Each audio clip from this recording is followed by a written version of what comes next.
Alors la question qui a été choisie pour cette première Conftéo de l'année, et cette première Conftéo tout court, c'est comment Jésus a réussi là où Adam a échoué. La Bible raconte l'histoire de deux hommes. Le premier, Adam, est celui par lequel tout a commencé, et aussi celui par lequel tout s'est brisé. Le second, Jésus-Christ, est celui par qui tout recommence, celui qui a rouvert le chemin de la vie que le premier avait perdue.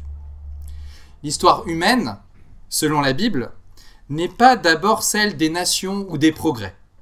C'est l'histoire de deux humanités. Celle d'Adam, tirée de la poussière et marquée par la désobéissance, et celle de Jésus, venu du ciel, et marquée par l'obéissance parfaite. Entre ces deux hommes, Adam et Christ, se joue notre destinée, à tous, à chacun. Quand nous parlons du péché d'Adam, nous pensons souvent à une faute morale, y compris dans l'imaginaire collectif même d'un monde déchristianisé. Un fruit défendu, une chose qu'on ne devrait pas faire mais auquel on a cédé. Mais en réalité, le problème, oui, il est moral, mais il n'est pas seulement moral. Il est aussi vocationnel. Adam n'était pas simplement chargé d'éviter le mal. Il avait une mission qui lui était confiée. Régner, servir et aimer en communion avec Dieu. Il devait à terme être roi sur la création, prêtre dans le sanctuaire du monde et fils dans la maison du Père. Et c'est là qu'il a échoué. Il a voulu la gloire sans l'obéissance, le trône sans le service. Dès lors, l'histoire de la Bible devient la quête d'un homme capable d'accomplir ce que le premier a manqué. Malheureusement, aucun roi, aucun prophète, aucun juste ne fut cet homme. Mais ce que Dieu n'a pas trouvé sur la terre, il a fait descendre du ciel. Dieu a donc fait advenir une nouvelle humanité en la personne de son Fils Jésus-Christ, vrai Dieu de toute éternité, qui est descendu des cieux pour prendre sur lui notre nature humaine et devenir ainsi ce nouvel Adam. En lui, Dieu accomplit enfin le dessein qu'il avait confié au premier homme qui s'était proposé d'accomplir une première fois en lui. Jésus n'est donc pas seulement venu réparer une faute, fût-elle la faute originelle. Il est venu pour accomplir la vocation humaine, la mission humaine dans laquelle Adam avait failli. Il est venu achever le projet de Dieu pour l'humanité, que l'homme vive en paix avec Dieu et que la terre entière devienne le lieu de sa présence. Nous allons donc voir ce soir comment Jésus a réussi là où Adam a échoué. Et pour ce faire, ah oui, c'est toujours ça le problème, pensez-moi qui passe les slides, j'oublie d'en passer une ou deux. Donc après cette introduction, annonce du plan, deuxième partie de la slide, plan de la conférence. Ce soir, nous considérons tour à tour, premièrement, ce qu'Adam devait faire, ce qu'il aurait pu obtenir et pourquoi il a échoué. Deuxièmement, pourquoi un parallèle inversé entre Adam et Jésus est fondé. Et troisièmement, ce que le Christ a accompli et ce que cela change pour nous. Ce qu'Adam devait faire, ce qu'il aurait pu obtenir et pourquoi il a échoué. Pourquoi un parallèle inversé entre Adam et Jésus est fondé. Et ce que le Christ a accompli et ce que cela change pour nous aujourd'hui encore. Premièrement, ce qu'Adam devait faire, ce qu'il aurait pu obtenir, pourquoi il a échoué. Avant de parler de l'échec d'Adam, il faut d'abord comprendre ce qu'il était censé faire. Le récit de la Genèse n'est pas un simple conte sur les origines de l'humanité, c'est un texte qui définit la vocation même des hommes et des femmes qui peuplent la terre. Il nous montre ce que Dieu voulait que l'homme soit à l'origine, et donc, par translation, ce que chacun d'entre nous est appelé à être. Adam n'est pas seulement le premier homme, il est le chef et le modèle de l'humanité tout entière qui est issue de lui. En donnant une mission spécifique à Adam, Dieu révèle ce pourquoi il a créé l'être humain.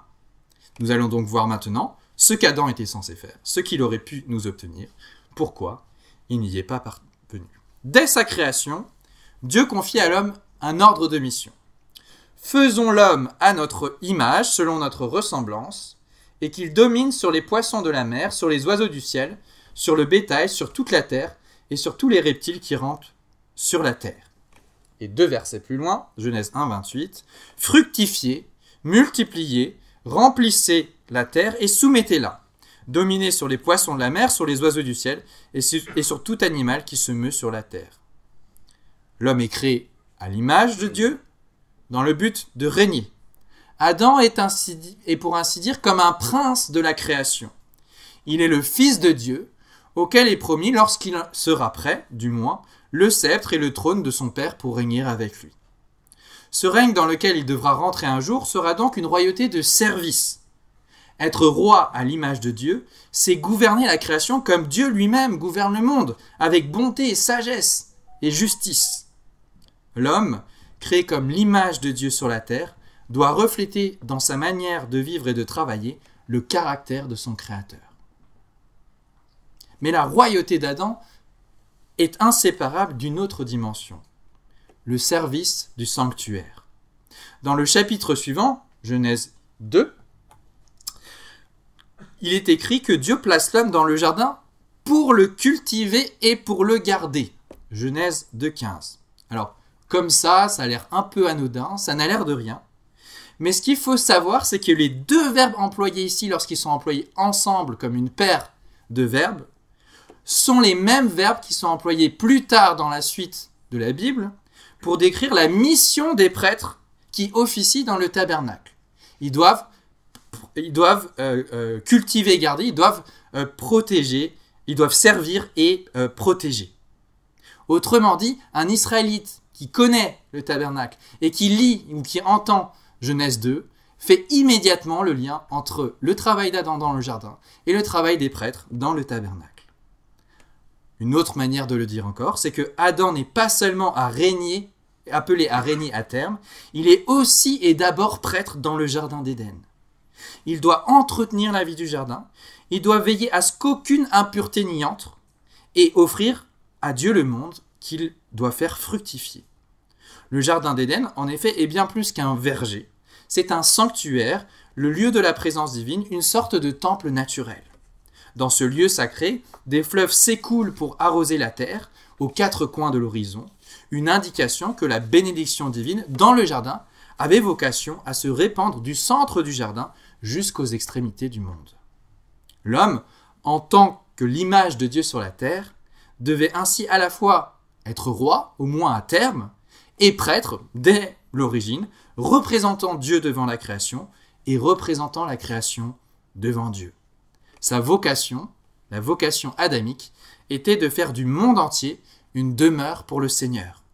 Ce règne promis et ce service sacerdotal étaient porteurs d'une immense espérance. Voyons maintenant en effet ce qu'Adam aurait pu obtenir s'il était resté fidèle, ce qu'il aurait pu nous obtenir.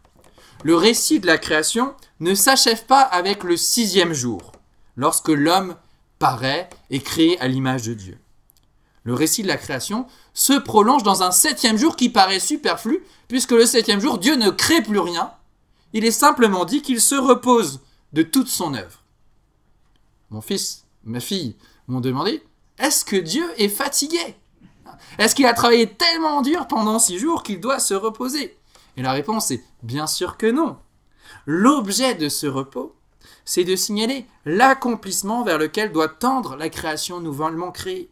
Ce repos signifie que Dieu se réjouit dans son œuvre achevée et qu'il invite l'homme à partager ce repos avec lui. C'est un peu comme après une longue journée de travail, un long trajet sous la pluie jusqu'à Aix-en-Provence, après une conférence qu'on se tape en plus de 7h à 8h, eh bien, enfin on peut se détendre et on peut prendre un verre avec des amis. Vous voyez, c'est le genre de choses qu'on fait à la fin du jour, pas forcément parce qu'on est fatigué en tant que tel, exténué, mais parce qu'on a eu une bonne journée, ça s'est bien passé, et on se réjouit de tout ce qu'on a pu accomplir. Le sabbat est donc bien plus qu'un commandement à observer, c'est aussi une promesse. Il annonce le jour où la création, par l'obéissance de l'homme, entrera pleinement à son tour dans le repos de Dieu, en pleine communion avec lui, dans une existence glorifiée. La lettre aux Hébreux, beaucoup plus tard, explique ceci. Il reste donc un repos de sabbat pour le peuple de Dieu. Hébreux 4, verset 9. Ce repos, Adam aurait pu l'obtenir pour lui-même et pour toute sa descendance s'il était resté fidèle au Dieu de l'Alliance. Autrement dit, l'histoire d'Adam n'était pas figée. Elle s'ouvrait sur une espérance de glorification. L'obéissance d'Adam aurait ainsi conduit non seulement à la préservation du jardin tel qu'il existait, mais aussi à sa transformation. L'Éden, peu à peu, aurait pu s'étendre, les clôtures auraient pu s'agrandir, on aurait pu aller jusqu'à chercher de l'or en Avila, comme nous dit le texte, assez loin, on aurait pu faire des comptoirs commerciaux, et puis remplir la terre d'activités à la gloire de Dieu. Et le monde tout entier serait devenu le temple de Dieu. Et lorsqu'Adam, Ève et leurs enfants auraient suffisamment rempli leur mandat pour remplir le monde et en déployer tout le potentiel, alors Dieu aurait accordé à la nature tout entière, par sa grâce, d'être élevée à la gloire, la vie humaine à l'immortalité. Alors, c'est vrai, nous avons du mal à imaginer ce que cela aurait signifié. Un monde sans peur ni larmes, sans rivalité, sans mort. Un monde où chaque chose aurait chanté la sagesse du Créateur. C'est ce que la Bible appelle la gloire. La lumière même de Dieu répandue sur toute la création. C'est ce que le premier homme, Adam, aurait pu nous obtenir s'il avait accompli sa mission. Mais troisièmement, pourquoi il a échoué? Au cœur du jardin que Dieu lui avait confié, Adam devait être gardien et serviteur. Mais celui qui devait fermer la porte au mal l'a laissée entr'ouverte. Le serpent fait intrusion dans le jardin. Il faut remarquer qu'il ne force pas l'homme, il le séduit. Il parle, il questionne, il tord le sens des paroles que Dieu avait communiquées à Adam.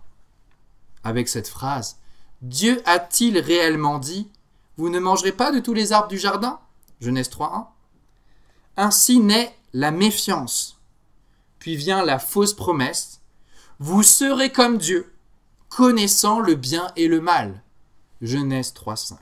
Alors, il est vrai que la lecture la plus courante de ce qui se passe ici consiste à croire que le serpent demande à Adam de faire une déclaration d'indépendance vis-à-vis de Dieu en lui disant par ses actes « Maintenant, c'est moi qui décide, je n'en fais qu'à ma tête ».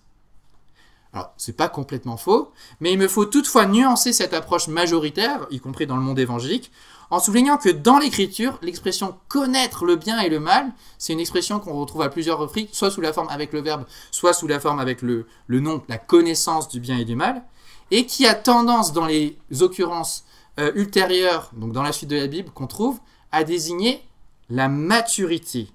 La maturité de celui qui est apte à juger, à discerner, à trancher, à gouverner. Vous le trouvez par exemple dans le cas de Salomon, qui réclame, au moment de commencer à régner, réclame la sagesse parce qu'il ne se sent pas apte à gouverner et qu'il explique qu'il ne connaît pas ou pas suffisamment le bien et le mal. En d'autres termes, il me semble qu'on peut dire que le serpent promet à Adam d'entrer dans la fonction royale de gouverneur du monde, de juge de toute la terre, avant l'heure. Dieu destinait certes l'homme à régner glorieusement avec lui, comme vice-roi, mais après un processus de maturation, une fois que son obéissance aurait été mise à l'épreuve. Comme un prince appelé à devenir roi lorsqu'il aurait fait ses preuves, Adam devait attendre que son père lui confie le sceptre. Mais il s'en empare trop tôt à l'instigation du serpent. Il voit l'occasion de le saisir et il fonce à la première occasion. Il s'en saisit, pour prendre une phrase qu'on trouve plus tard dans la Bible, comme une proie à arracher. Il est donc possible de comprendre le péché d'Adam comme quelque chose de l'ordre de la précipitation, de l'ordre du désir de vouloir recevoir les dons de Dieu, mais sans passer par le chemin voulu par Dieu pour les recevoir au moment voulu, au temps opportun, lorsque les temps furent accomplis à son heure. Les conséquences sont immédiates et terribles, la honte, la peur, la fuite. Puis viennent la souffrance, l'exil et finalement la mort. Dieu vient en effet en jugement et déclare à l'homme, au premier homme, « C'est à la sueur de ton visage que tu mangeras du pain jusqu'à ce que tu retournes dans le sol. » Genèse 3, 19. Et c'est ainsi, nous explique rétroactivement beaucoup plus tard l'apôtre Paul, que la création a été soumise à la vanité, à la vacuité, au vide, à la futilité. Romains 8, verset 20. Celui qui devait conduire le monde à sa gloire, Adam, l'a entraîné dans sa propre chute.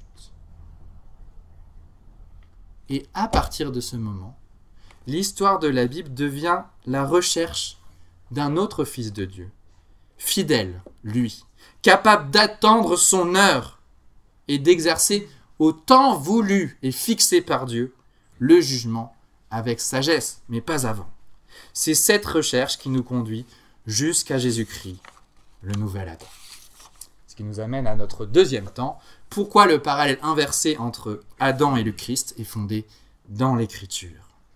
Nous venons de considérer comment Adam devait régner sur la création, la garder, la faire entrer dans le repos de Dieu, mais il a échoué. Par son impatience, il s'est saisi du pouvoir avant l'heure. Mais l'histoire, en tout cas il a voulu le faire, mais l'histoire racontée par la Bible ne s'arrête pas à cette chute. Elle se poursuit à la recherche d'un nouvel homme, appelé à reprendre et à achever la mission du premier homme. La Bible présente dès lors Jésus comme ce nouvel Adam, celui qui rejoue toute l'histoire de l'humanité, mais à l'envers, pour la conduire enfin vers sa finalité première. Nous allons voir comment ce parallèle se déploie, en premier lieu dans des textes de l'apôtre Paul, qui opposent deux humanités de manière très claire, celle d'Adam et celle de Christ, dans les textes cardinaux pour notre sujet, que sont Romains 5 et 1 Corinthiens 15. Puis toujours chez Paul, nous considérons le texte de Philippiens 2, où nous verrons que le Christ accomplit en réalité le mouvement inverse de celui d'Adam. Et il sera finalement temps d'aller dans l'Épître aux Hébreux, où le Christ est l'homme couronné de gloire et d'honneur, qui accomplit la vocation qui avait été fixée à l'humanité lors de sa création. Une fois qu'on aura fait le point sur ces passages des épîtres, didactiques, d'enseignement, on va dire théorique, eh bien, on pourra faire un retour sur ce qu'on trouve dans les récits qui parlent de la vie de Jésus, c'est-à-dire les évangiles. Et j'ai sélectionné 3 épisodes qui nous montrent comment est-ce que Jésus, à diverses reprises, par son ministère, renvoie à ce qui s'est passé dans le jardin et comment Jésus fait les choses en sens inverse, c'est-à-dire dans le bon sens de ce que Adam avait fait. Donc, premièrement, les deux hommes de Romains 5 et de 1 Corinthiens 15. En Romains 5, 12, Paul écrit ainsi : « Par un seul homme, le péché est entré dans le monde, et par le péché, la mort, et ainsi la mort a passé sur tous les hommes, parce que tous ont péché. » Et quelques versets plus tard, il précise, en étant plus clair encore, « De même donc que par une seule faute, la condamnation, donc la faute d'Adam, la condamnation atteint tous les hommes, de même par un seul acte de justice, la justification qui donne la vie, et là il est question de l'œuvre du Christ, s'étend à tous les hommes. » Romains 5, verset 18. Adam, d'un côté, et le Christ sont donc présentés par l'apôtre Paul comme les chefs de 2 alliances. Adam transmet la condamnation et la mort à ceux qui sont en lui, tandis que le Christ communique la justice et la vie à tous ceux qui lui appartiennent. Ainsi, ce que le premier a brisé par sa désobéissance, le second le restaure par son obéissance parfaite. Le péché d'Adam n'est pas simplement annulé, il est dépassé par une grâce plus grande encore. C'est la suite du passage au verset 20, Romains 5, verset 1. Là où le péché, donc ce qu'a fait Adam, a abondé, la grâce, donc ce qu'a fait Jésus, a surabondé. C'est pas juste une équivalence où on passe à moins 20 et puis on repasse à 0. Là où le péché a abondé, eh bien, là où il y a eu moins 20 sur votre compte en banque, vous êtes à découvert, on vous met 100 € en plus. Vous êtes maintenant à 80. Bon, l'analogie est imparfaite, mais c'est pour que vous compreniez un peu l'idée d'abondance et de surabondance, d'accord ? Peut-être qu'il faut surabonder plus. Voilà. Bref, quoi qu'il en soit, c'était pas dans mes notes, donc voilà. C'était en freestyle. Quoi qu'il en soit, en 1 Corinthiens 15, en changeant et en allant dans notre deuxième passage, l'apôtre persiste et signe. Le premier homme, Adam, tiré de la terre est terrestre. Le second homme, Jésus, vient du ciel, verset 47. Et encore 2 versets plus tard, et de même que nous avons porté l'image du terrestre, Adam, nous porterons aussi l'image du céleste, Jésus-Christ. Ici encore, 2 humanités se font face, celle d'Adam, tirée de la terre, celle du Christ qui vient d'en haut. Adam a ouvert le chemin de la mort, le Christ ouvre celui de la résurrection. Adam et le Christ représentent ainsi chacun une humanité entière. Nous appartenons tous par naissance à la première, celle d'Adam, l'humanité adamique. Mais nous pouvons, par la foi en Jésus-Christ, être transférés dans la seconde, l'humanité christique. Ces deux textes pauliniens nous indiquent le caractère structurel pour l'histoire du salut de ce mouvement de balancier. Par un homme la ruine, par un homme la restauration. La croix du Christ est le grand point de bascule entre ces deux mondes, ces deux ères, ces deux humanités. Celui d'Adam condamné à retourner à la poussière, celui du Fils inaugurant la vie incorruptible. Donc on a ces deux textes fondamentaux, Romains 5 et 1 Corinthiens 15, pour comprendre pourquoi est-ce qu'on est justifié, fondé à faire un parallèle entre Christ et Adam. Venons-en à Philippiens 2, où il n'est pas si évident que ça à première lecture qu'il est question de Christ et Adam, mais je vais vous montrer pourquoi je pense que ça y est, et comment Jésus, le texte s'intéresse plus à Jésus qu'à Adam ici, mais comment Jésus coche toutes les cases de l'anti-Adam. Alors qu'en Romains 1 et 1 Corinthiens, Paul oppose Adam et Jésus en ce qui concerne les effets de leurs actes pour l'humanité, en Philippiens 2, il signale une profonde différence d'attitude. Jésus y est présenté en creux comme l'exact inverse d'Adam. Là où Adam a cherché à s'élever lui-même par ses propres moyens, mais a chuté, Jésus-Christ s'est volontairement abaissé, mais a été finalement exalté. Prenons le temps de lire ces quelques versets qui nous parlent de Jésus. Lui, qui était en forme de Dieu, n'a point regardé comme une proie à arracher d'être égal avec Dieu, mais il s'est dépouillé lui-même en prenant la forme d'esclave, en devenant semblable aux hommes, et ayant paru comme un simple homme, il s'est humilié lui-même, se rendant obéissant jusqu'à la mort, même jusqu'à la mort de la croix. C'est pourquoi aussi Dieu l'a souverainement élevé et lui a donné le nom qui est au-dessus de tout nom. Donc les versets 6 à 9 de Philippiens 2. Alors, nous avons vu comment Adam, qui n'était pas Dieu, mais sa créature, avait voulu saisir comme une proie arrachée une égalité avec Dieu qui ne lui appartenait pas. Il a tendu la main vers le fruit défendu pour prendre prématurément ce que Dieu voulut donner en son temps, la sagesse et la gloire. Le Christ, qui lui est Dieu de toute éternité, aurait pu, quant à lui, légitimement demeurer dans sa gloire sans s'en départir d'aucune manière. Il a néanmoins choisi volontairement, pour nous les hommes et pour notre salut, de s'abaisser, de se faire serviteur, d'assumer notre condition humaine jusque dans la mort abjecte de la crucifixion. Là où Adam a cherché à s'élever par ses propres moyens, Jésus-Christ a consenti à s'abaisser. Là où Adam a refusé d'attendre son moment, le Christ a accepté d'en passer par la souffrance et d'attendre son heure. Et c'est pourquoi, nous dit le texte, Dieu l'a souverainement élevé. L'humiliation du Christ devient ainsi paradoxalement le chemin de son exaltation. Dieu lui accorde le nom qui est au-dessus de tout nom, parce qu'il s'est livré sans réserve à la mission qui lui était confiée en notre faveur, renversant ainsi les effets du péché d'Adam. Le Christ, par ce qu'il a accompli, ne supprime pas la vocation royale de l'homme, il la mène à sa perfection.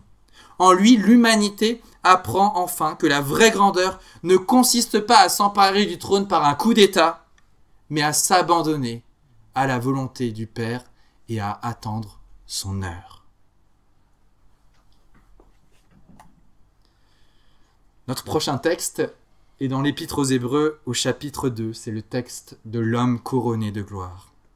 Cette vocation humaine qu'on a déjà commencé autour de laquelle on tourne depuis le début, l'Épître aux Hébreux y revient lorsqu'elle cite le psaume 8. Dans son deuxième chapitre, le psaume 8, ce chant d'émerveillement devant la dignité de l'homme, où nous lisons « Qu'est-ce que l'homme pour que tu te souviennes de lui, ou le fils de l'homme pour que tu prennes garde à lui ?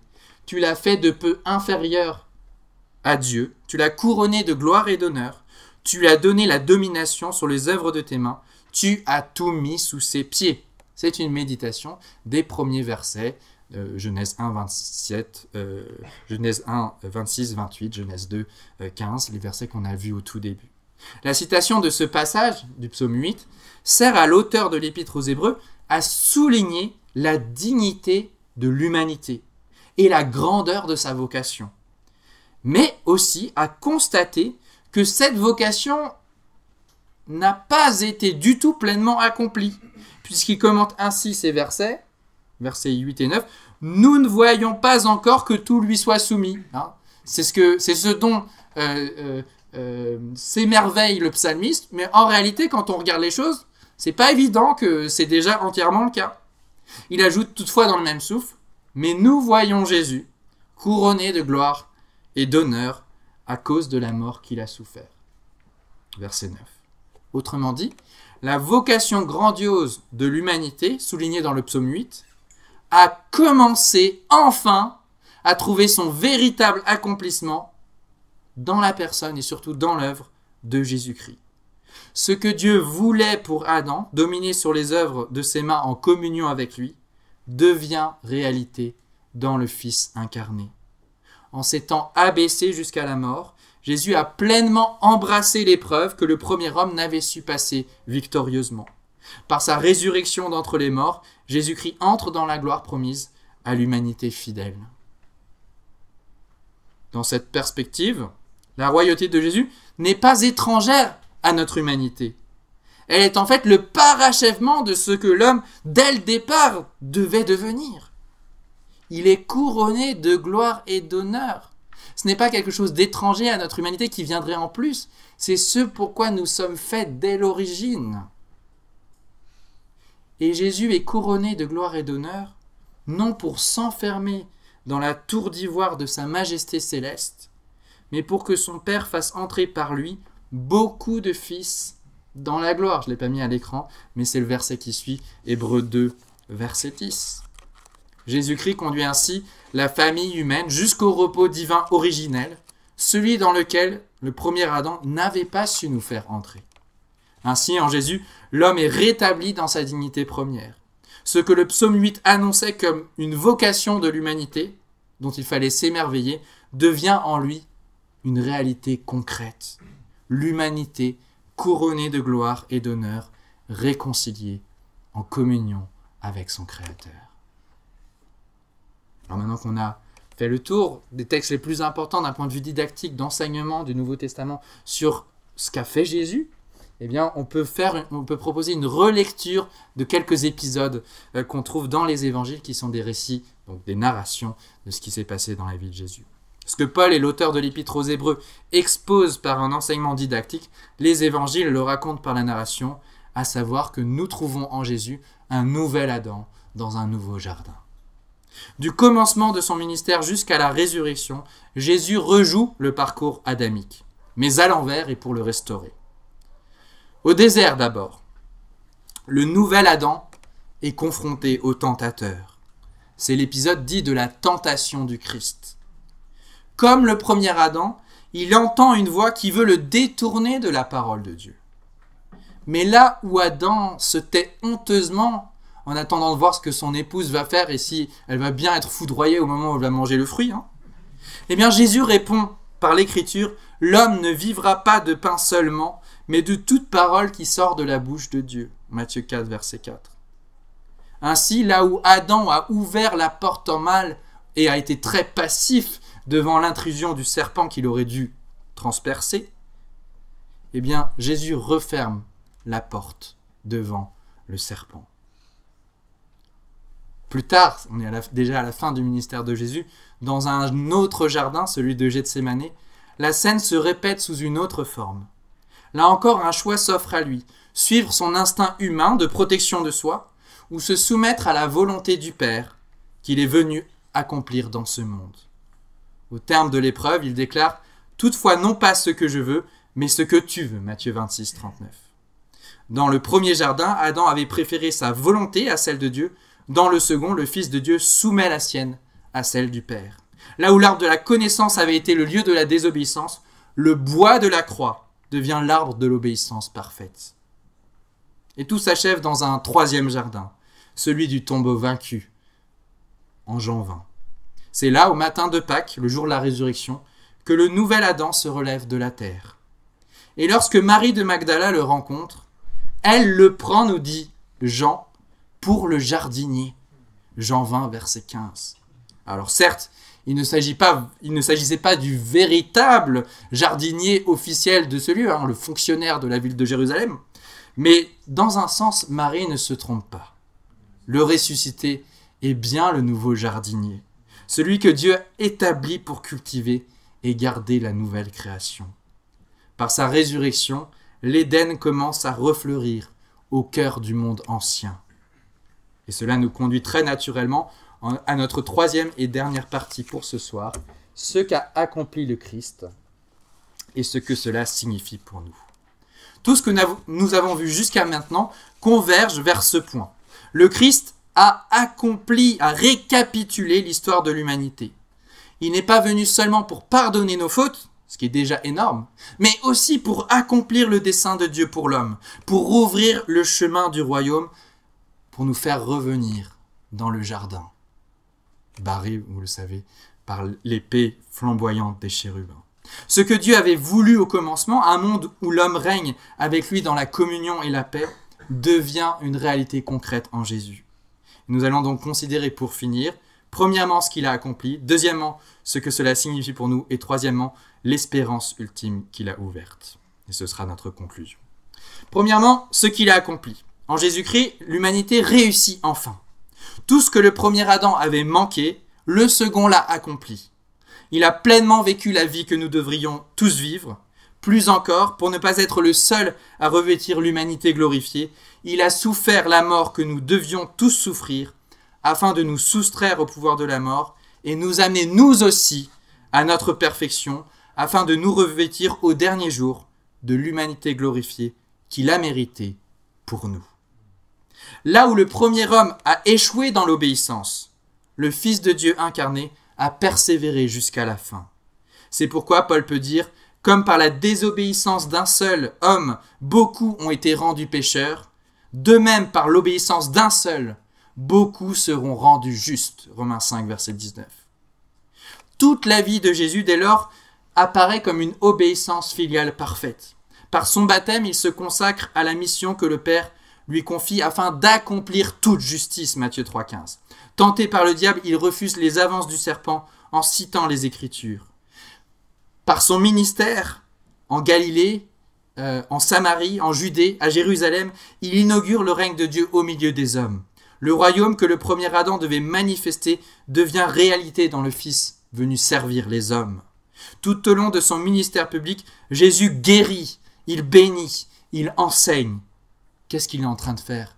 Il remet le monde en ordre, il le reconfigure, mais pas à pas, sans précipitation. Là où Adam avait voulu régner avant d'en avoir reçu formellement le mandat, Jésus attend patiemment son heure. Avec cette phrase qu'il dit, par exemple, lors de son premier signe, « Mon heure n'est pas encore venue ». Il avance dans l'humilité du serviteur, fidèle au rythme voulu par lui, pour lui par le Père. Son obéissance le conduit jusque sur le bois de la croix, où il offre sa vie comme le grand prêtre qui s'avance dans le sanctuaire pour ôter le péché du monde. Mais la victoire du Christ ne s'arrête pas à la croix. Par sa résurrection d'entre les morts, il inaugure la nouvelle création. Là où régnait la mort, la vie rejaillit. Dans le langage de l'apôtre Paul, encore en 1 Corinthiens 15, le premier homme Adam devint une âme vivante, mais le dernier Adam est devenu un esprit vivifiant. Alors là, il y aurait beaucoup de choses à dire sur ce verset. Ce serait l'objet d'une conférence d'au moins 45 minutes. Mais l'essentiel à retenir est ce qui suit. Jésus ne s'est pas contenté de restaurer l'humanité dans cette asymétrie qu'il y a entre âme vivante et esprit vivifiant. L'essentiel qu'il faut retenir, c'est que Jésus n'est pas venu restaurer l'humanité dans son intégrité initiale en remettant simplement les compteurs à zéro. Il a mis en fait en place les conditions pour entrer dans un autre niveau de réalité d'existence humaine, l'humanité glorifiée. En Jésus, Dieu recrée le monde. Après être ressuscité, Jésus est encore monté au ciel. C'est ce qu'on appelle l'ascension en théologie chrétienne. Celui qui est descendu des cieux, c'est ce qu'on fête, c'est le jeudi que tout le monde donne au mois de mai, où on peut partir en vacances alors qu'on ne sait même pas ce qu'on fête. Celui qui est descendu des cieux pour se faire l'un des nôtres revient au ciel, pour y faire entrer notre humanité, où il siège maintenant à la droite de Dieu le Père, de telle sorte que la nouvelle humanité glorifiée du Fils éternel de Dieu est désormais assise sur le trône divin. Le projet d'Éden aboutit de cette manière. En Jésus-Christ, l'humanité glorifiée, à nouveau en communion parfaite avec Dieu, règne avec lui sur toute la création. Le ciel et la terre, séparés depuis la chute, sont réconciliés en lui.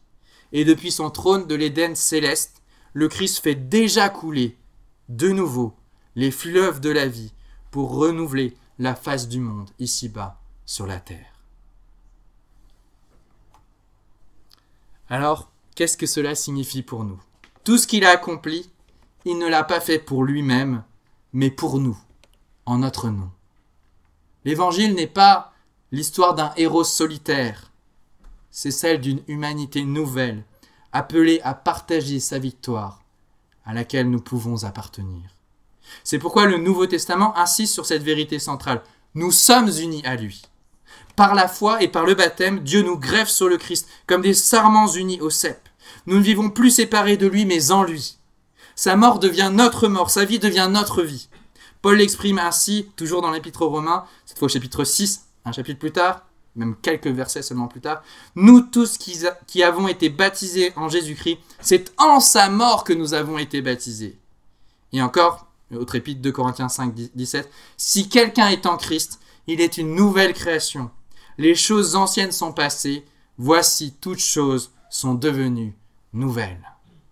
Cela signifie que la malédiction adamique ne définit plus votre existence. Nous n'appartenons plus au monde de la chute, mais à celui de la grâce, si nous sommes unis par la foi en Jésus-Christ. Nous ne vivons plus dans la peur du jugement, dans la crainte de la mort, mais dans la communion du Père par le Fils. En lui, l'humanité retrouve son visage véritable, celui d'un enfant aimé par le Père et qui le sait. Cela change tout dans notre manière de voir le monde. Être unis au Christ, c'est retrouver la vocation qu'Adam avait reçue au commencement. Régner, servir, aimer. L'apôtre Pierre écrit dans cette lignée, « Vous êtes une race élue, un sacerdoce royal, une nation sainte, un peuple acquis, afin d'annoncer les vertus, les forces de celui qui vous a appelé des ténèbres à son admirable lumière. » 1 Pierre 2, verset 9. En retrouvant cette vocation, le croyant retrouve le sens de son travail, de ses relations, de l'espérance. Chaque geste de fidélité, chaque acte d'amour, chaque prière persévérante devient le signe annonciateur de la nouvelle création en train d'advenir. Et finalement, en conclusion, parlons brièvement de l'espérance ultime. Ce que le Christ a inauguré dans sa résurrection et son ascension s'étendra jusqu'à la transfiguration de toute la création. Le royaume qu'il a planté grandit comme une semence jusqu'au jour où il couvrira toute la terre. Alors la prière enseignée à ses disciples, que ton règne vienne, que ta volonté soit faite sur la terre comme au ciel, trouvera enfin son plein accomplissement. Le livre de l'Apocalypse nous donne à contempler cette fin. La cité-jardin, la Jérusalem nouvelle, descendant du ciel d'auprès de Dieu. C'est les 2 derniers chapitres de la Bible, Apocalypse 21 et 22. Ce n'est plus un jardin clos, c'est le monde entier devenu sanctuaire. Du trône de Dieu et de l'agneau s'écoule le fleuve d'eau vive, symbole de la vie retrouvée. L'arbre de vie, désormais de nouveau accessible, porte ses fruits pour la guérison des nations. Et le serpent a disparu pour toujours, il n'y a plus ni mort ni deuil, ni cri ni douleur, car les premières choses ont disparu. Apocalypse 21, verset 4. Alors l'homme, enfin, entrera dans le repos de Dieu, non pas l'inaction, mais la joie de régner avec lui. La finalité poursuivie depuis le jardin d'Éden trouvera alors son terme. Dieu au milieu de son peuple, l'humanité glorifiée partageant la gloire de son Créateur. Et tous ceux qui sont unis au Christ par la foi verront s'accomplir la parole du prophète. La terre remplie de la connaissance du Seigneur, comme les eaux recouvrent la surface de la mer. Habacuc 2, verset 14. Telle est ainsi la grande histoire racontée par la Bible, celle de deux hommes. Le premier Adam, formé de la poussière, a voulu s'emparer de la gloire avant l'heure. Le second, Jésus-Christ, s'est abaissé pour nous la rendre. Là où le premier a rompu la communion, le second l'a restaurée. Par sa croix, il a porté le poids de notre désobéissance. Dans sa résurrection, il a fait jaillir la vie au cœur de la mort. Dans son ascension, il a conduit notre humanité, désormais glorifiée, jusque sur le trône de Dieu lui-même. En Jésus-Christ, Dieu nous rend ce que nous avions perdu, la gloire d'être des enfants libres de Dieu dans ce monde. Chaque vie transformée par la grâce, à partir de la venue de Jésus, devient un signe du royaume à venir, un avant-goût, un apéritif dînatoire, du monde renouvelé. Regardons donc au Christ et adorons-le, car le dernier mot de l'histoire racontée par la Bible, ce n'est pas la chute, au début, ni même notre propre gloire que nous partagerons avec Dieu, mais Dieu Père, Fils et Saint-Esprit, glorifié au milieu du peuple qu'il a racheté dans la création enfin renouvelée. Et ma prière, en tant qu'orateur, qui n'est pas juste un conférencier, mais un conférencier chrétien, et donc qui prie, ma prière, c'est que cette vision nous saisisse et nous entraîne, que nos cœurs s'attachent à la gloire de notre Dieu, afin que notre espérance éclaire notre marche et que nos vies, dès maintenant, annoncent le monde à venir. Je vous remercie pour la qualité de votre attention.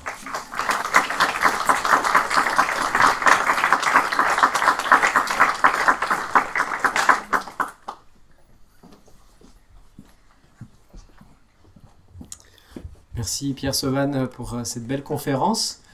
Comme annoncé, c'est maintenant le temps des questions. Donc vous pouvez prendre la parole. Il y a un micro qui va circuler avec un étudiant en théologie qui va vous le faire passer. Mais si vous avez la voix qui porte assez fort, posez directement votre question. Je vous propose de fonctionner de manière très scolaire. Vous levez la main et on vous donne le micro. Et Jules Pierre, c'est toi qui décides à qui tu donnes le micro du coup.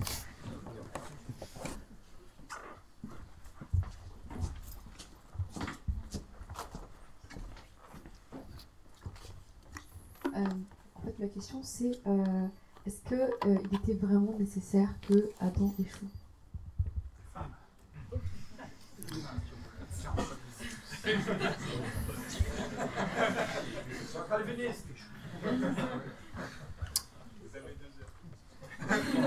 Alors, la question et en fait la réponse dépend de ce qu'on appelle la nécessité. De mon point de vue et du point de vue de la conférence que j'ai donnée, il n'y avait pas de nécessité absolue, puisque ce que Jésus nous obtient à la fin, c'est, même si c'est par un autre processus, et donc on peut estimer dans la mesure où le résultat est important, mais le processus est aussi important, c'est quand même un peu différent, mais on peut estimer qu'il n'y a pas de nécessité absolue que Adam échoue. Mais je trouve que Adam a échoué. Donc, si on se place du point de vue de la nécessité, est-ce que c'était une nécessité théologique? Est-ce que c'était nécessaire, par exemple, pour qu'on puisse être glorifié, qui est la chute et qui est ensuite le salut et qui est ensuite la rédemption et la glorification? De mon point de vue, la réponse est non. Ce n'était pas nécessaire de manière absolue. Est-ce que c'était le sens de la question? Puisque ça dépend de la question de comment est-ce qu'on comprend la nécessité. Oui, parce que je suis partie du principe que c'était dans le plan de Dieu. Et donc, du coup, c'est pour ça que je me suis dit que c'était vraiment nécessaire. Alors, ça c'est l'autre sens théologique possible de la nécessité. La nécessité, il y a des choses qui sont nécessaires sous condition. Donc pas de manière absolue. Donc on va distinguer entre la nécessité absolue et la nécessité sous condition. Et il y a des choses qui adviennent parce qu'elles correspondent au plan de Dieu. Et donc c'est nécessaire dans le sens où ça fait partie du plan de Dieu. Mais c'est pas absolu. Dieu n'était pas obligé de laisser cela advenir, que ça advienne effectivement. Il se trouve qu'il a choisi de laisser les choses se faire ainsi. C'est ma réponse pour essayer d'articuler les deux nécessités dont on a parlé.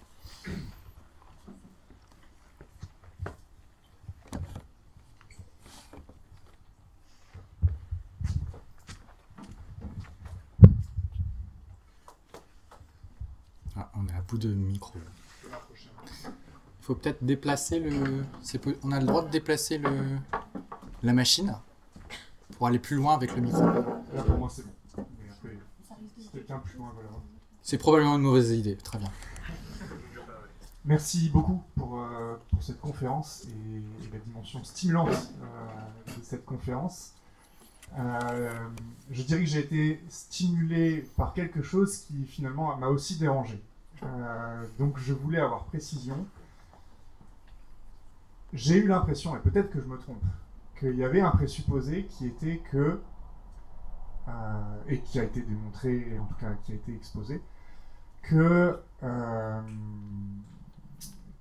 si Adam avait fait les choses correctement, il aurait, alors c'est là où peut-être qu'il faut m'arrêter, il aurait pu manger du fruit. Est-ce que ce présupposé est bien le vôtre, ou est-ce que je suis allé trop loin, et si c'est le cas, hormis ce que Jésus dit de l'humanité, donc le témoignage néo-testamentaire, est-ce que le témoignage vétérotestamentaire pourrait affirmer cette chose-là? Merci pour la question. Alors, je donne une heure de cours sur cette question dans le cours DO103. Est-ce que vous lisez correctement ce que j'ai dit? En fait, ça correspond très exactement à ce que j'ai signalé dans le petit développement que j'ai fait sur le sens qu'on donne à l'arbre de la connaissance du bien et du mal. Et généralement, on dit que l'arbre de la connaissance et du bien et du mal signifie la volonté d'indépendance de l'homme vis-à-vis de Dieu. Et comme l'homme n'est jamais fait pour être indépendant vis-à-vis de Dieu, il ne doit jamais avoir accès à l'arbre de la connaissance du bien et du mal. Mais vous voyez que si on travaille la question et qu'on travaille l'expression connaissance du bien et du mal, ou connaître le bien et le mal, on le trouve par exemple dans l'Épître aux Hébreux au chapitre 4, il y a de nouveau la connaissance du bien et du mal. Et si l'on voit que connaître le bien et le mal, c'est pas quelque chose qui est absolument répugnant pour une personne sainte, mais qu'au contraire ça relève de la maturité, eh bien si on estime que Adam, qui dans le jardin était encore un jeune homme, eh bien avait vocation à un moment à devenir à progresser dans la qualité même de sa communion avec Dieu, eh bien, ça signifie qu'avec la maturité viendrait sans doute le symbole de la maturité. Alors, est-ce que c'est spéculatif? La réponse est oui, puisque ça n'est pas arrivé. D'accord? Maintenant, je pense qu'on peut sérieusement défendre cette idée, mais ça présuppose, ou ça c'est imbriqué avec la question de savoir qu'est-ce que ça veut dire de connaître le bien et le mal. Est-ce que ce qui est seulement reproché à Adam, c'est des velléités d'indépendance, ou est-ce qu'il y a quelque chose d'un peu plus, alors pas seulement grave, mais où la pointe du récit est un peu différente, où ce qui est reproché, c'est pas seulement de vouloir la mauvaise chose, c'est que cette chose est mauvaise parce que c'est le mauvais moment. Et ça, c'est un péché qu'on retrouve à différents moments. Par exemple, si on va un tout petit peu plus loin, il me semble que le péché de Cham, qui est aussi un autre péché, je ne sais pas si je vais réussir à vous convaincre avec ce récit qui est encore plus compliqué que peut-être, mais moi je lis le péché de Cham exactement dans le même ordre. C'est que Cham, il a commencé à s'impatienter en se disant j'ai déjà 600 ans, il est grand temps que le vieux passe le leadership de la maison à ses enfants qui maintenant sont grands après 600 ans. Hein. Et donc, maintenant qu'il a prouvé qu'il était un vieux crouton sous l'effet de l'alcool, prenons son manteau et accélérons un peu les choses. D'accord? Là encore, peut-être qu'on lit trop dans le texte, mais je pense qu'il y a l'idée d'attendre son temps, c'est quelque chose qui nous est pas naturel, et je pense qu'il y a quelque chose de l'ordre de la critique de l'impatience dans le récit de la Genèse, alors qu'à l'inverse, on voit que des figures comme Abraham ils vont être soulignés et loués pour la patience qu'ils ont, alors même qu'ils ont des promesses et qu'elles ne s'accomplissent pas. Donc je pense qu'il y a vraiment un thème de la patience et de l'impatience dans le livre de la Genèse, et donc au niveau de la lecture de la Genèse, il me semble que si on prend tout en compte, ça va plutôt dans le sens de la spéculation que je propose, alors je la propose pas tout seul, hein. Je veux dire, ici je me situe dans un pan de la tradition d'interprétation dite réformée. Alors c'est pas unanime, c'est-à-dire au sein de la théologie réformiste, c'est en soi débattu. Donc c'est une proposition que je fais, qui est une proposition minoritaire aujourd'hui dans le monde évangélique, mais qui me semble à un très bon pédigré historique et théologique, et qui va un peu à contre... Donc après c'est juste un détail d'interprétation de la question, est-ce qu'il aurait pu manger le fruit ou pas, c'est pas si grave que ça, mais c'est intéressant parce que ça fait rentrer dans des... alors c'est stimulant pour lire des textes vieux, rabattus, qu'on connaît bien quand on est chrétien depuis son enfance, comme celui de la Genèse, et qu'on se dit, est-ce qu'il n'y a pas des choses qu'on prend pour acquis alors que c'est pas forcément le cas. Donc, vous n'êtes pas obligé d'être d'accord avec moi, mais il y a plusieurs cours dans cette maison qui vont dans ce sens, ou qui vont explorer cette question. Et donc, si ça vous intéresse, je connais au moins 2 ou 3 cours à la carte qui peuvent vous aider à travailler cette question. J'ai fait une école de commerce avant de faire la théologie. Donc,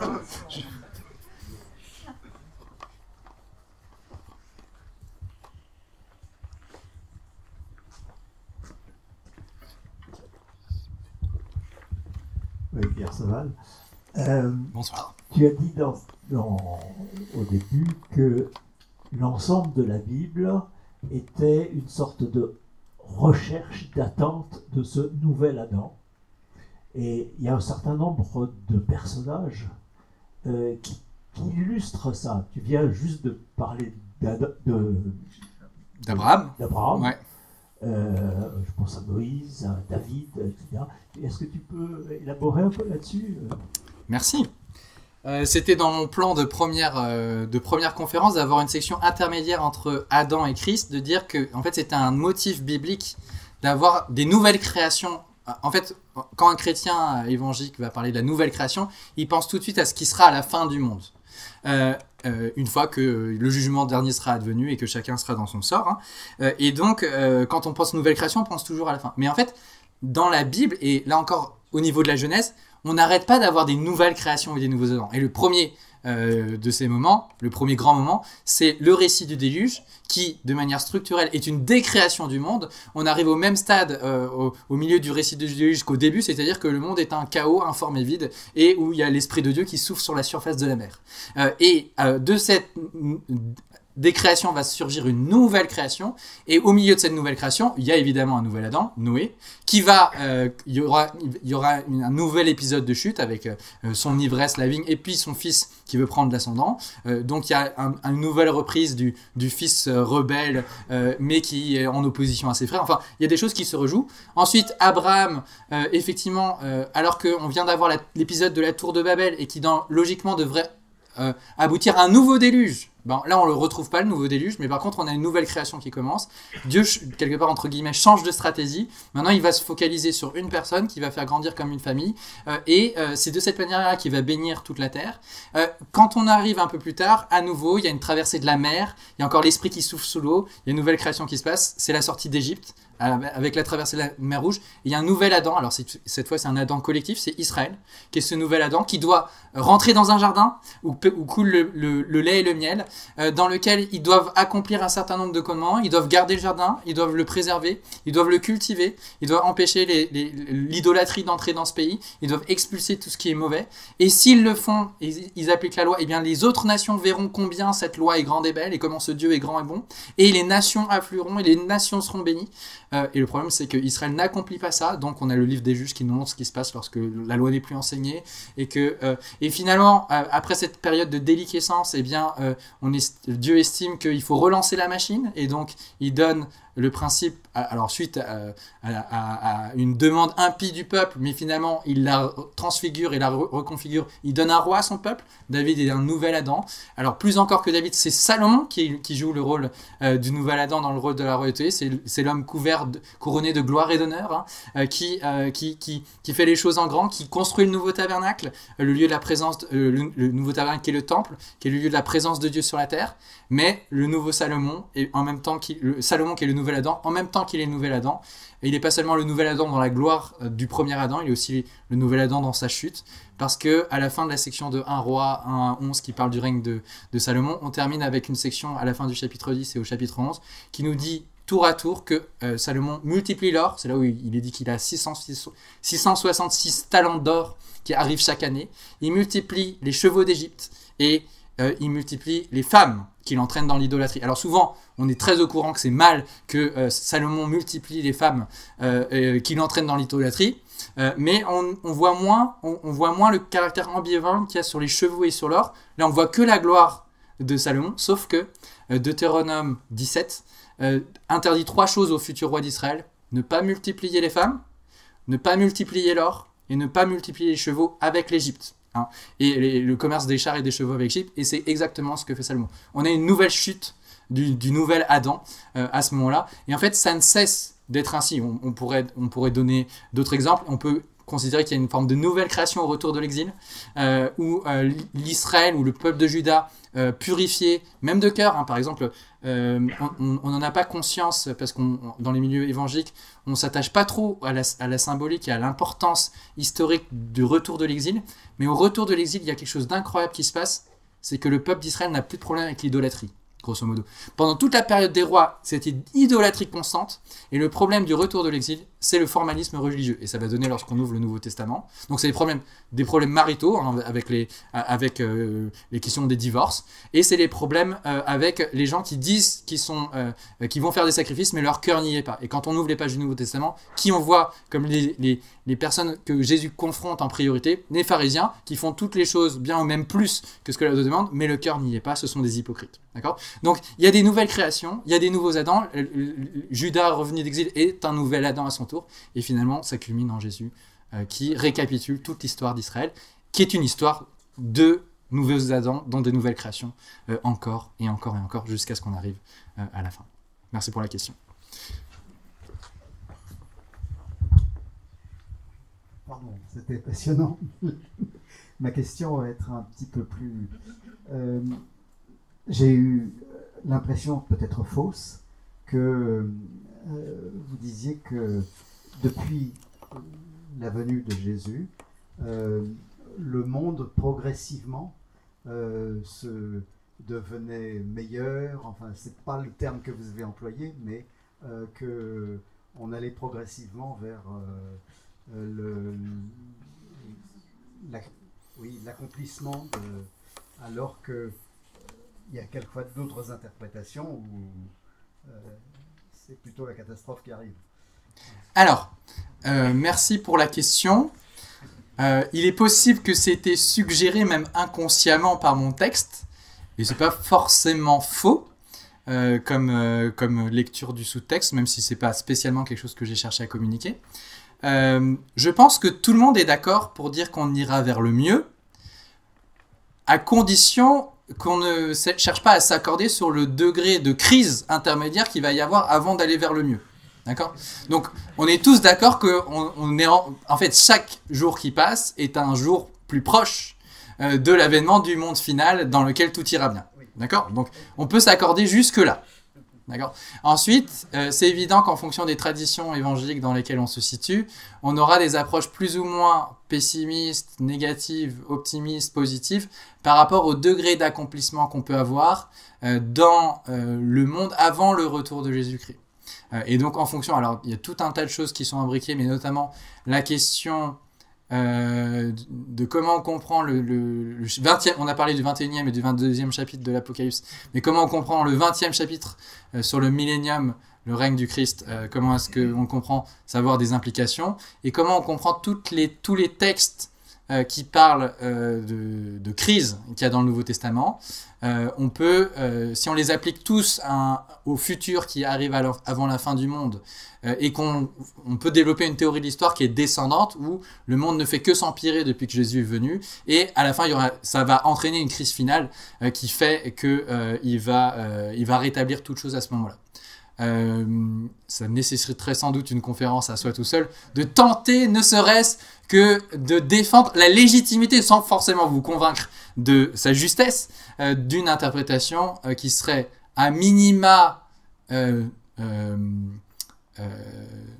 non défaitiste, c'est-à-dire ni optimiste ni pessimiste, et encore, à plus forte raison, encore plus d'avoir une lecture plus optimiste dans lequel on estime que c'est possible que l'évangile se répande sur toute la terre et qu'il y ait des degrés d'accomplissement intermédiaires qui fassent qu'il y a des périodes de l'histoire de l'humanité où le monde où il y a plus de chrétiens dans le monde, où il y a plus l'évangile qui resplendit, et où la grâce de Dieu dans la société se déploie plus qu'à d'autres moments. Mais je serais d'accord pour dire que il ne faut pas le concevoir comme...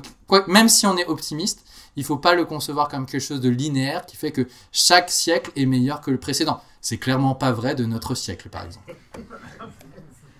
Nous, on est à la fin de la période de la décadence de la modernité. C'est la période qui est en train de se terminer. Moi, je crois pas vraiment qu'on est à la fin du monde, mais je crois qu'on est à la fin du monde moderne tel qu'on le connaît, et qu'il y a autre chose qui va advenir après ça. Et entre-temps, il va y avoir des périodes de turbulence assez importantes, en particulier pour l'Occident moderne déchristianisé.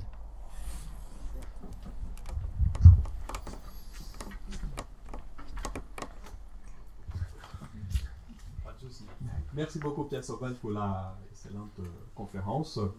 Tu nous as dépeint une très jolie fresque là d'Adam avant la chute même. Et là, je me suis posé quelques questions concernant, par exemple, quelle est la place du politique avant la chute. S'il y aurait une place, par exemple, pour l'État.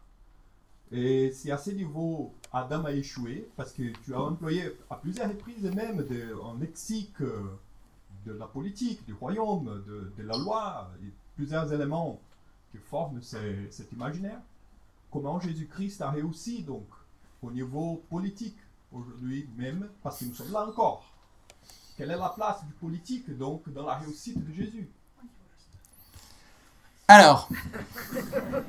Et maintenant, je m'en vais. En fait, c'est pas des questions-réponses, c'est un cycle de conférences qu'on nous demande de faire.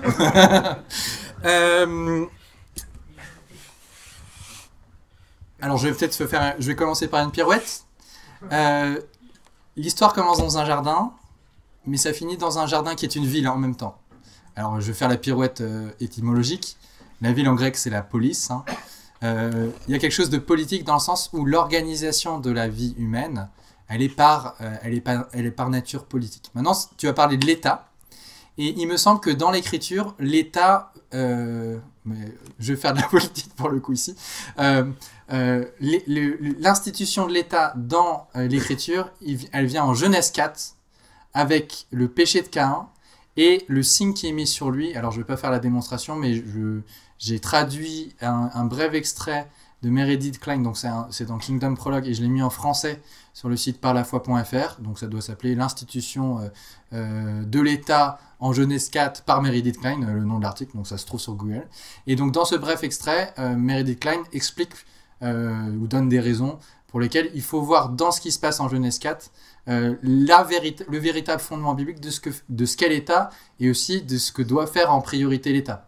Et essentiellement, l'État, la fonction primordiale de l'État, c'est l'administration de la justice. Il faut que l'État, c'est la sphère, donc l'État a en charge de régner sur une sphère de l'existence qui assure aux personnes qui vivent dans une certaine communauté donnée de vivre en sécurité. Et quand la sécurité est battue en brèche par des faits, par des individus ou par des groupes qui sont dangereux, eh bien la justice doit passer. Et c'est le rôle primordial de l'État. Il peut éventuellement étendre ses tentacules, mais s'il ne fait pas cela, il n'a pas fait le job. On doit commencer par ça. Ça va jusqu'à dans Romains 13, hein, qui va dire que le magistrat porte le glaive pour le bien. Hein. Donc ça montre que la fonction première de l'État, c'est ça. Et s'il fait d'autres choses mais qu'il n'accomplit pas ça, il est assez gravement en échec par rapport à sa vocation. Bon, c'est pas vraiment la question que tu me posais, mais j'ai profité pour faire une digression.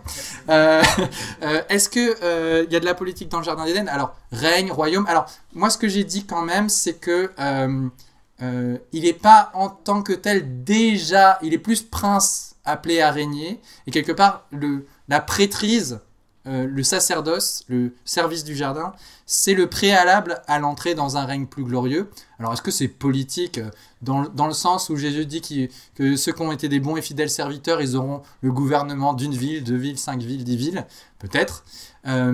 Maintenant, si on veut dire est-ce que ça a des effets sur la vie des groupes qui existent, moi j'ai été frappé, j'en ai discuté avec mes étudiants cette semaine, parce qu'on a fait le livre de 1 et 2 rois, dans le cadre du cours biblique.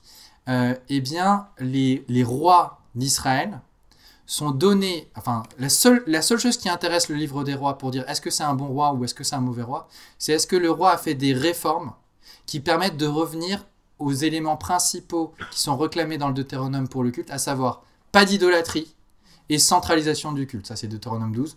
Et pas d'idolâtrie, c'est Deutéronome 1 à 10, on va dire ça. C'est tout d'un coup. Et c'est la seule chose qui compte.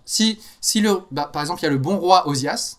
Le bon roi Osias est recommandé parce qu'il a fait des réformes cultuelles, alors qu'en fait, il termine sa vie comme lépreux, parce qu'en fait, et le livre des rois ne nous en parle même pas, il faut aller dans le livre des chroniques pour savoir, il est terminé lépreux parce qu'il a eu l'arrogance de rentrer dans le temple et d'essayer d'être un prêtre. Donc, en termes d'impiété et de sacrilège, on est pas mal. Mais c'est quand même un bon roi, parce qu'il a fortifié le culte suivant les règles de la loi de Dieu. Alors on peut se dire, oui, mais ça c'est l'Ancien Testament, ça ne nous concerne pas, il n'y a pas d'implication pour l'Église. Moi j'ai constaté avec mes étudiants, en tout cas j'ai fait ma propagande à ce niveau-là, parce que je suis un théologien réformé, qui est dans une certaine lignée d'interprétation. Là encore, il y a un débat même au sein des théologies réformées. Mais j'ai constaté avec le psaume 2 qui dit « Roi de la terre, embrassez le Fils avant que la colère, ou de peur que sa colère ne s'embrase. » Eh bien, la colère du Fils qui s'embrase, c'est le jugement dernier. C'est avant le jugement dernier que les rois de la terre doivent embrasser le Fils. Et Ésaïe 49, qui est dans cette grande section qui ne cesse de donner les tableaux du serviteur de l'Éternel, qui est Jésus, et de la Nouvelle Jérusalem, qui n'est pas que l'Église, mais qui en partie est l'Église, eh bien, elle dit que les rois de la terre seront les nourriciers de la Nouvelle Jérusalem. Les rois de la terre, les princes, les princesses seront les nourriciers, c'est ceux qui vont donner de la subsistance. Donc je pense que dans ces textes-là, il y a quelque chose pour nous à réfléchir en tant qu'évangélique. C'est quelque chose qui est très étranger à mon avis à notre manière de penser, où on va vouloir séparer au maximum, et c'est pour ça que nous en tant qu'évangéliques généralement on reçoit assez bien le dogme moderne de la laïcité, où on est assez bien avec l'idée que finalement on sépare complètement l'étatique et le religieux. Mais je pense qu'il y a quelque chose à réfléchir ici, parce que les rois de l'Ancien Testament, ils sont recommandés comme ça, et que le psaume 2 et Ésaïe 49 suggèrent que dans des modèles où l'évangile se répand, où il y a pas mal de gens qui connaissent l'évangile, et où il y a beaucoup de chrétiens dans une nation, ça peut changer les choses sur la manière d'organiser la société, et d'avoir un milieu qui est plus favorable à la propagation de l'évangile. J'étais frappé et je termine avec ça, j'étais frappé par une discussion que j'ai eue avec Henri Blocher, un théologien baptiste qui a priori n'est pas très favorable au système de chrétienté, et qui m'a confié dans un entretien qu'on a eu, je pense qu'il a été enregistré, qu'il y a des choses dont on apprécie la valeur une fois qu'on les a perdues. Et il a dit à la fin de sa carrière, il est à la fin de sa carrière quand même, à la fin de sa carrière il dit, eh bien, et il citait Chantal Delsol à l'appui comme celle qui lui avait fait prendre conscience de ça, qu'on comprend la valeur de la chrétienté, c'est-à-dire de ce système dans lequel la culture elle-même est christianisée, une fois qu'on l'a perdue. Et lui il disait, en tant que théologien baptiste, j'ai eu tendance pendant toute ma carrière à mépriser cette idée de chrétienté, à penser qu'il fallait maintenir les deux le plus séparés les uns des autres, et il avait tendance à dire, aujourd'hui qu'on est bien déchristianisé, il n'y a plus du tout de reliquat de chrétienté, eh bien l'évangélisation, l'annonce de l'évangile n'a jamais été aussi difficile en Occident que depuis le temps de l'Empire romain non encore christianisé. On est plutôt dans cette situation-là. Désolé, nous allons devoir arrêter là le temps des questions et des réponses, parce que le temps passe, mais ne vous inquiétez pas, nous allons pouvoir continuer. Alors, l'une des manières de continuer ces échanges stimulants, c'est la poursuite en fait des conférences théologiques, donc des confthéos. Il y aura en fait 4 conférences dans l'année, donc nous venons d'assister à la première. Il y aura donc 3 autres conférences exactement sous le même format. Vous avez le programme qui est affiché sur l'écran, donc une en janvier. Aujourd'hui, c'était vraiment ce qu'on appelle de la théologie systématique. Voilà, c'était assez consistant. Nous aurons en fait en janvier de l'apologétique. Vous savez, cette discipline qui s'occupe de répondre aux objections de la foi chrétienne. Donc voilà, la question qu'on traitera, ce sera les textes du Nouveau Testament sont-ils fiables? Parce que s'ils ne sont pas fiables, eh bien, tout ce qui est écrit dedans, nous pouvons le remettre en question. La conférence suivante sera une question très classique et très ancienne que les chrétiens aiment beaucoup, savoir si nous sommes responsables de nos choix, même les pires choix, même si Dieu a tout déterminé. Et enfin, la dernière conférence, ce sera de l'histoire de l'Église, voilà le point de vue de grands théologiens sur la Sainte Seine. Nous aurons également un autre format qui sera proposé au mois de mars, une conférence théologique, cette fois sur 2 jours, on pourrait l'appeler la grande conférence, et nous communiquerons là-dessus dans les semaines à venir, mais voilà, vous pouvez garder cette information en tête. Nous espérons que ce contenu vous a plu. Si c'est le cas, n'hésitez pas à vous abonner, liker, commenter et partager notre podcast. C'est la meilleure manière de nous dire que notre travail vous intéresse. Rendez-vous sur le site facultéjeancalvin.com pour consulter toutes nos ressources et offres de formation et sur notre chaîne YouTube pour voir nos autres vidéos gratuites.